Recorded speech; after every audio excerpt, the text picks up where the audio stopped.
உலக ரட்சகருமாகிய இயேசு கிறிஸ்துவின் இனிய நாமத்தில் ஏபிஎம் டிவி இணையர்கள் யாவருக்கும் என் அன்பின் வாழ்த்துக்கள். வேதனை.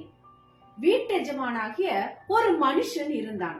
அவன் ஒரு திராட்சை தோட்டத்தை உண்டாக்கி அதை சுற்றிலும் வேலி அடைத்து அதில் ஒரு ஆலையை நாட்டி கோபுரத்தை கட்டி தோட்டக்காரருக்கு அதை குத்தையாக விட்டு புறதேசத்துக்கு போயிருந்தான்.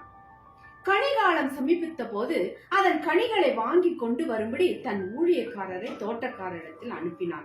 தோட்டக்காரர் அந்த ஊழியக்காரரை பிடித்து ஒருவனை அடித்து ஒருவனை கொலை செய்து ஒருவனை கல்லெறிந்து கொன்றார்கள். பின்னும் அவன் முந்தியவர்களிலும் அதிகமான வேற ஊழியக்காரனை அனுப்பினான். அவர்களையும் அப்படியே செய்தார்கள். கடைசியிலே அவன் என் குமாரனுக்கு அஞ்சுவார்கள் என்று சொல்லி தன் குமாரனை அவர்களிடத்தில் அனுப்பினான். தோட்டக்காரர் குமாரனை கண்டபோது இவன் சுதந்திரவாளி, இவனை கொன்று இவன் சுதந்திரத்தை கட்டி கொள்வோம் வாருங்கள் என்று ஒருவர் சொல்லிக் கொண்டார்கள். அவனை பிடித்து திராட்சை தோட்டத்துக்கு புறம்பே தள்ளி கொலை செய்தார்கள். அப்படி இருக்க திராட்சை தோட்டத்தின் எஜமான் வரும்போது அந்த தோட்டக்காரனை என்ன செய்வான் என்று கேட்டார். அதற்கு அவர்கள் அந்த கொடியரை கொடுமையாய் அழித்து ஏற்ற காலங்களில் தனக்கு கனிகளை கொடுக்கத்தக்க வேறொரு தோட்டக்காரரிடத்தில் திராட்சை தோட்டத்தை குத்தகையாக கொடுப்பான் என்றார்கள்.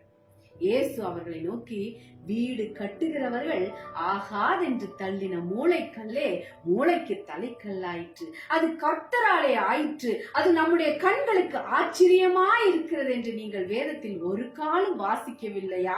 ஆகையால் தேவனுடைய ராஜ்யம் உங்களிடத்திலிருந்து நீக்கப்பட்டு அதற்கேற்ற கனிகளை தருகிற ஜனங்களுக்கு கொடுக்கப்படும்.